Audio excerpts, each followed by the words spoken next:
el Centro Apostólico Altar de Jehová de Eclesía presenta lo mejor del trigo. Conduce Lourdes Bravo de Villar.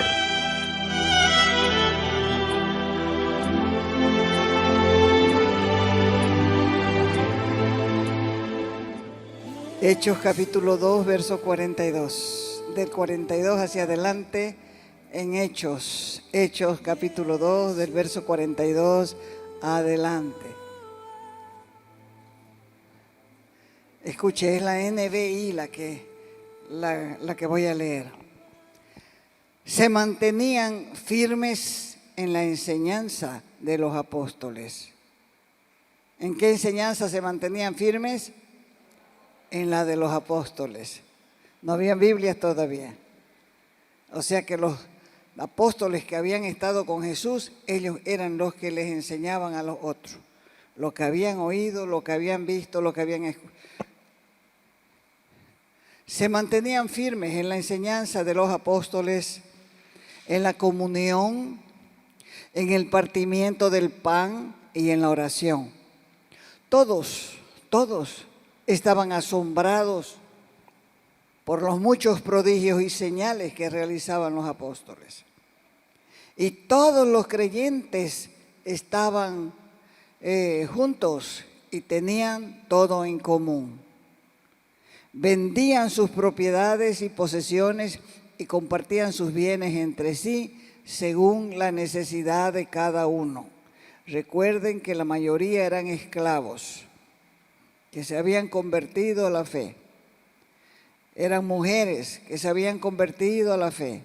Los esclavos no tenían nada que aportar y a las mujeres las botaban de su casa con lo del cuerpo. Perdían hasta sus hijos. No dejaban de reunirse en el templo ni un solo día. De casa en casa partían el pan y compartían la comida con alegría y generosidad. 47. Alabando a Dios, disfrutando de la estimación general del pueblo, y cada día el Señor añadía al grupo los que iban a ser salvos o los que estaban siendo salvos. ¿Cuál será la mejor manera para que las personas tengan fe en el Evangelio? Si de alguna manera la gente va a empezar a creer y a tener fe en el Evangelio, va a ser más que por nuestras palabras, por nuestros hechos, por nuestra manera de vivir la fe, por nuestras actitudes. Porque un hecho es un evento, es un programa, es un acontecimiento fácil de organizar. Hoy en día hay empresas especializadas para hacer este tipo de trabajo. Ya sea que se trate de matrimonio, de conferencia, de seminarios, de cumbre, uno va y contrata y dice quiero asientos, tal cantidad de asientos, si es matrimonio, tal cantidad de comida, todo se lo hacen otras personas. Solamente tiene que tener dinero, porque esa gente que apropiada nos soluciona un gran problema. Ellos mismos a veces tienen sus decoradores, sus chefs, sus servicios de copero, gente que mueve plataformas, acomoda e inclusive alza y baja equipos de sonido. Porque los actos, los eventos, los programas, los seminarios se arman y se desarman. Nosotros hemos participado de mucho y hemos visto cómo los jóvenes trabajaban desde temprano para levantar sus torres y sus plataformas y en la noche estaban desarmando la misma plataforma. Eso, como dije, se puede hacer, pero las actitudes, lo que nos motiva a hacer, eso sale de adentro, sale del corazón, sale de lo profundo del ser humano y son un reflejo de lo que tenemos en nuestro interior. Porque las actitudes no se pueden maquillar, tampoco se pueden disimular ni disfrazar, nada las puede ocultar. Somos en realidad lo que nuestras actitudes revelan y muestran a los demás. Por eso Jesús dijo, tu Padre que ve en lo secreto con respecto a la oración, te recompensará en público. También Jesús dijo otro día en Mateo 9:4, y conociendo Jesús los pensamientos de ellos, dijo, ¿por qué están pensando mal en sus corazones? Mateo 2:24 y 25 dice, pero Jesús mismo no se fiaba de ellos, porque conocía a todos y no tenían necesidad que nadie venga con el chisme o que le diese testimonio de tal persona, porque él sabía lo que había en el corazón de ese hombre o de esa persona o de esa mujer. Podemos controlar un hecho, podemos controlar un acto, podemos provocar sentimientos y reacciones, podemos programar o preparar cualquier evento y hasta podemos impresionar a los invitados por la organización. Pero también podemos echarlo a perder todo por una mala actitud, por un desliz,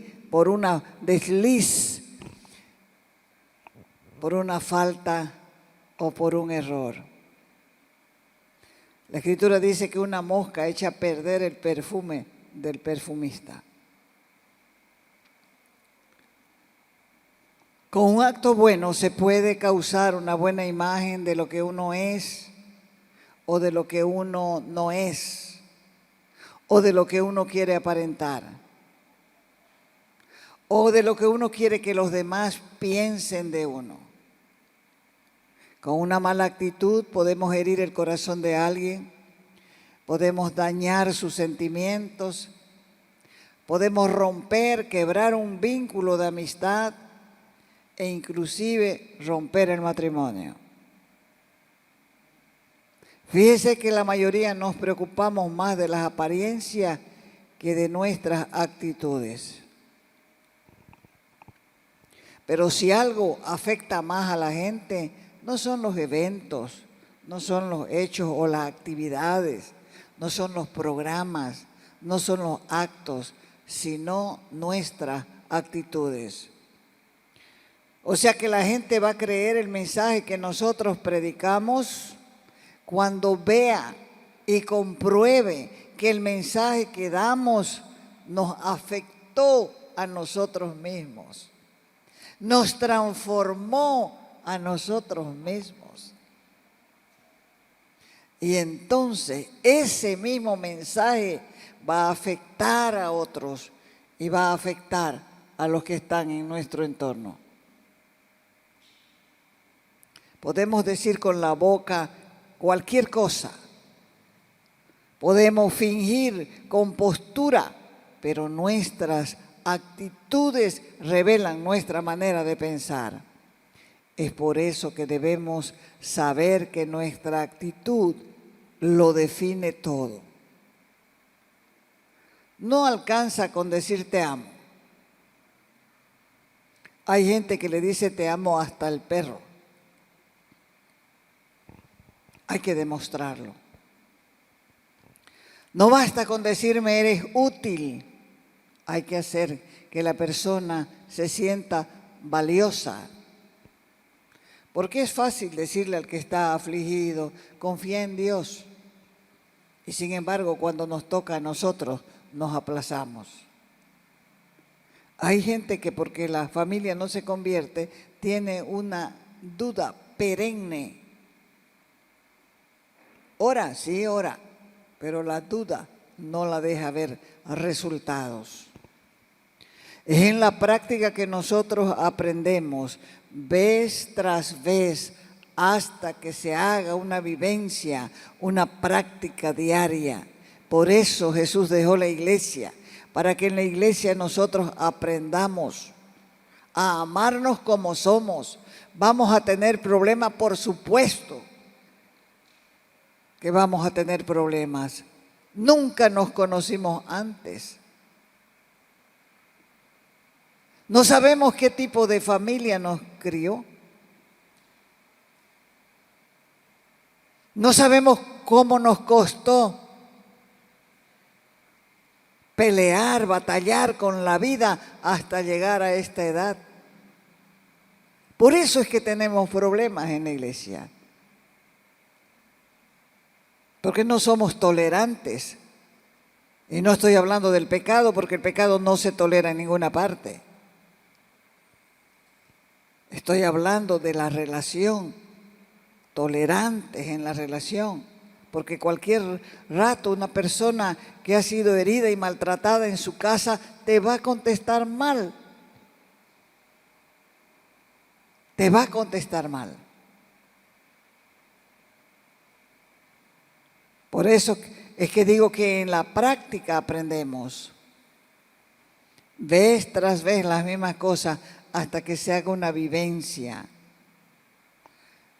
Muchos dicen yo creo en Dios y es verdad que creen en Dios. Confío en Él y es verdad. Pero cuando llega el problema, lo practica, lo cree. Cuando llega el dolor, cuando llega la crisis, lo que cree más bien es que Dios le falló. Pero lo que no sabe es que a los más fuertes, a los que Dios va a usar más, es los que tienen las mayores pruebas. Solamente está preparando a esa persona para algo grande, para algo especial. Confiar en Él no se trata de estar en una actitud pasiva. Se trata más bien de una confianza, seguridad en Él, que te va llenando de valor para esperar y ver lo que Él puede hacer. La Escritura narra que el rey Josafat tuvo temor, sufrió un ataque de pánico porque Moab y Amón estaban viniendo para atacarlo. Él tenía casi 1,000,000 de soldados. Pero en vez de confiar en sus soldados, buscó a Dios y ayunó. Y Josafat recordó que Dios en otras oportunidades le había ayudado. Eso es lo que tenemos que aprender nosotros. Si Dios en otras oportunidades nos ayudó, ¿nos va a dejar sin ayuda ahora? De ninguna manera. Así que se levantó Josafat. Comenzó a ayunar y mandó un mensaje al profeta. Y el profeta le mandó un mensaje de parte de Dios. Y le dijo, no habrá para que peleéis vosotros. No van a pelear ustedes en este caso, le dijo. Más bien párense y estén quietos y vean la salvación de Jehová. O sea que todo lo que tenía que hacer el pueblo era esperar con fe para ver lo que Dios iba a hacer. No comenzaron a echarse también a esperar lo que Dios había a hacer. Ellos estaban preparados para ver. ¿Cuántos creen en los actos proféticos? ¿Son buenos los actos proféticos? Sí lo son. Son buenísimos. En estos últimos tiempos, los actos proféticos son públicos y notorios. Por ejemplo, un acto profético de confesar los pecados de nuestra ciudad o de nuestra nación. un acto profético de pedir perdón por los pactos rotos. Así de esa manera se van quebrando maldiciones en naciones, en familia, porque esa confesión tiene una repercusión en el mundo espiritual. Son respaldados por grandes periodos de oración y de clamor. Por eso influyen en el mundo espiritual, pero no tendrán efecto si nuestras actitudes no son coherentes con nuestros actos. Hay una victoria espiritual en el mundo espiritual. Una victoria que también es paralela, o sea que tendría que haber victoria en el mundo material, pero a veces no sucede así, porque nosotros mismos somos el impedimento. Los actos proféticos, escúchelo bien, deben ser dirigidos por el Señor. Si el Señor no te mandó, no va a pasar nada. Porque muchos cristianos viven copiando un poquito aquí de este ministerio, otro poquito aquí de este otro ministerio, otro poquito aquí de otro ministerio, porque se pasan la vida con el dedo en el celular, viendo y mirando, y les encanta. Gente que no las conoce en el mundo, gente que nunca oró por ustedes, gente que no sabe ni si existen siquiera, pero eso les agrada y entonces comienzan a copiar cosas de este ministerio, de este otro, pero Dios no les ha dicho nada. Es como con la prédica. Si escuchamos la prédica, luego oramos y aparentemente nos arrepentimos, pero no cambiamos de actitud, entonces tampoco pasa nada. No se puede orar por algo, sean personas o ciudades, si no le predicamos. La palabra va respaldada por el Espíritu. Y si hay oración solamente, tampoco sucede nada, porque el Espíritu Santo usa la palabra para que las personas puedan escuchar el mensaje y puedan arrepentirse. Lo que consagra las ciudades no son los actos, sino las actitudes. Recalco, los actos proféticos son importantes. Producen victoria en el mundo espiritual, pero esa victoria no se hará realidad a menos que hagamos lo que debemos hacer. ¿Qué debemos hacer? Salir y predicar el Evangelio por todas partes. Amarnos con los que ya están adentro. Amarnos entre hermanos. Dejar de criticarnos. Perdonarnos y ser perdonados, ayudar y ser ayudado, hacer como Jesús. Él vivía lo que predicaba y predicaba lo que vivía. Jesús le dijo a sus discípulos algo acerca de los fariseos.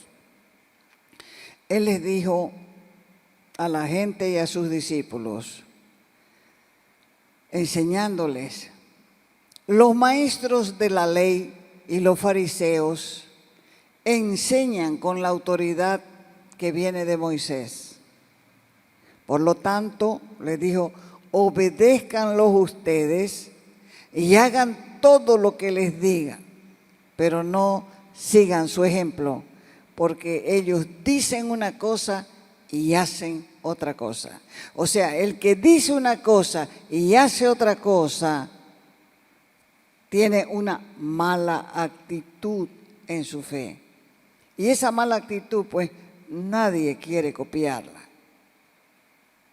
Cuando la iglesia primitiva comenzó a expandirse en el primer siglo, lo que más impactaba a la gente era cómo vivían, cómo se relacionaban entre ellos. Era tan notorio que muchos querían integrarse. Ellos todos los días, dice, se reunían en el templo, se reunían en sus casas, partían el pan, comían juntos con alegría y sencillez de corazón, siempre alabando a Dios. Los cristianos del siglo XXI tenemos que cambiar de mentalidad, pedir los frutos del Espíritu para manifestarlos, no dentro de 4 paredes en una congregación, sino afuera, en las calles, por las casas, por los hospitales, haciendo el trabajo con una actitud correcta para que pueda afectar positivamente a una sociedad que está súper lastimada, herida y enferma. Nadie debe robarle a los cristianos la compasión, la misericordia y el amor. Tenemos que levantar el nombre de Cristo, no con actos solamente, sino con actitudes, actitudes que sanen, actitudes que restauren, actitudes que animen. Tenemos que glorificar a Dios cuando decimos que le amamos, porque está escrito que no vamos a ser juzgados por nuestras habilidades, por nuestras apariencias, por nuestras relaciones, sino por nuestras obras. La Escritura dice que nosotros somos la sal de la tierra, pero la sal no solo sazona, no solamente le da sabor a las cosas, no solo preserva e impide la corrupción. Pocos son los que se han dado cuenta que la sal produce sed.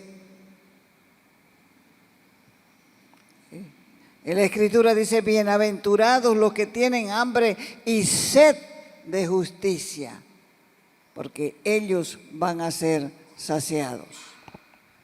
Los creyentes como sal de la tierra debe provocarnos a la sed y debe provocar en otros sed también de Dios, para que ellos entiendan que es Cristo en nosotros lo que nos hace diferentes, y cuando ellos lo descubran, lo van a querer también. Porque cuando lleguemos delante de Él, nos dirá Jesús, estuve enfermo y no me visitaste. Tuve sed y no me diste de beber. Estuve desnudo y no me cubriste.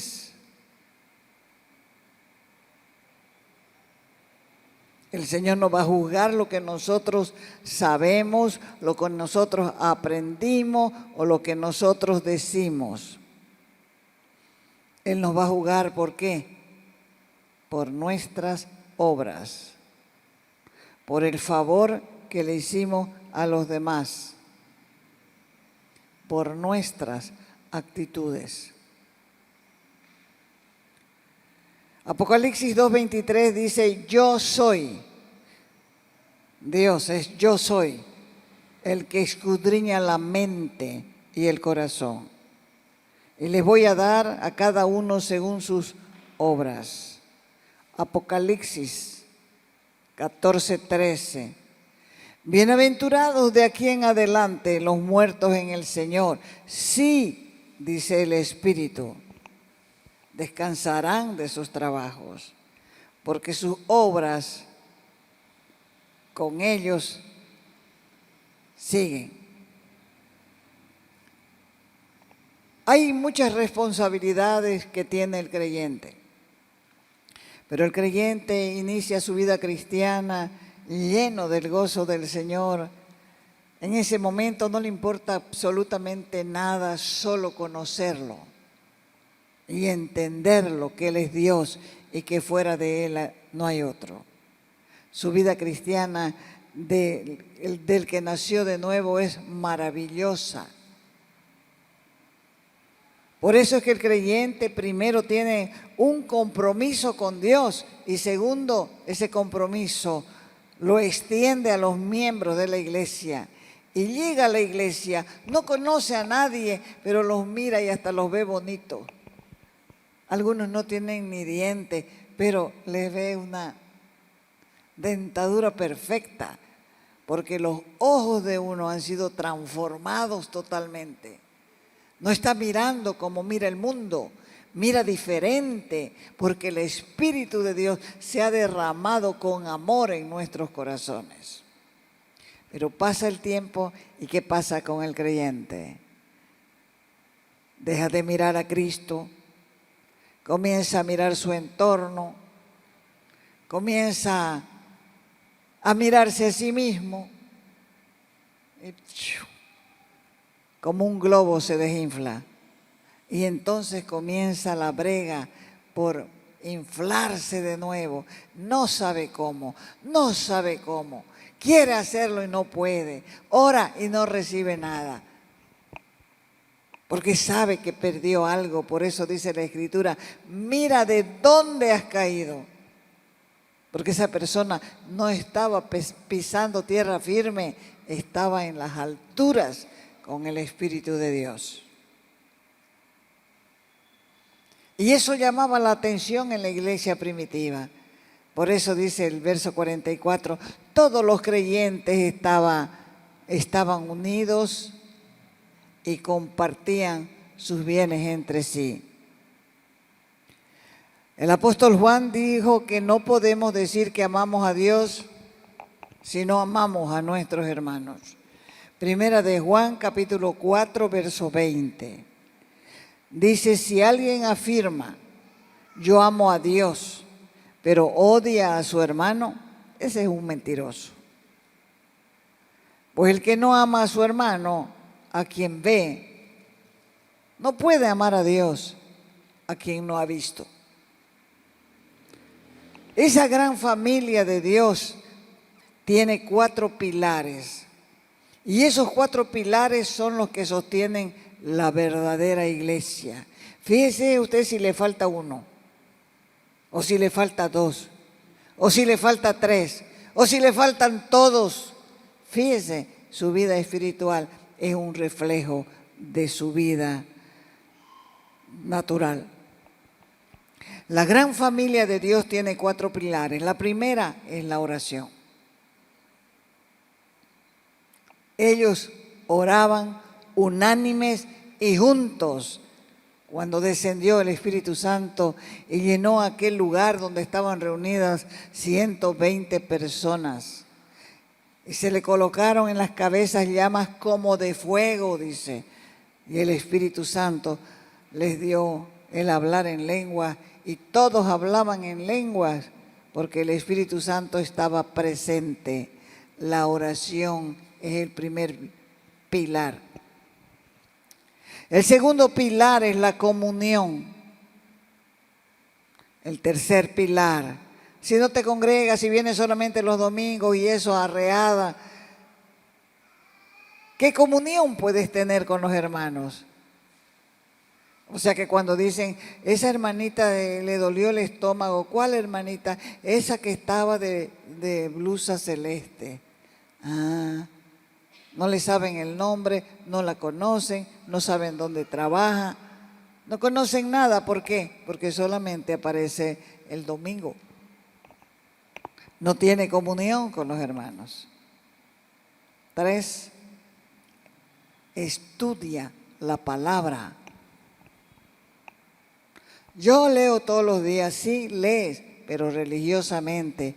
Aquí no dice lee la palabra, dice estudia la palabra, escudriña la palabra, busca, investiga. Y 4, está en el partimiento del pan. ¿Cuál de esos pilares te falta? La iglesia primitiva experimentó una vitalidad espiritual porque se centró en la prioridad de la enseñanza bíblica. Solamente si amas la palabra vas a tener ganas de enseñar. Si no amas la palabra, aunque sepas, no la vas a querer enseñar. Y lo único que cambia y transforma vidas es la palabra. Te invitamos a nuestras reuniones los días viernes y sábado a las 6 de la tarde. Los domingos a las 10 de la mañana y a las 6 de la tarde. Calle Nicolás Suárez, esquina Félix Pinto.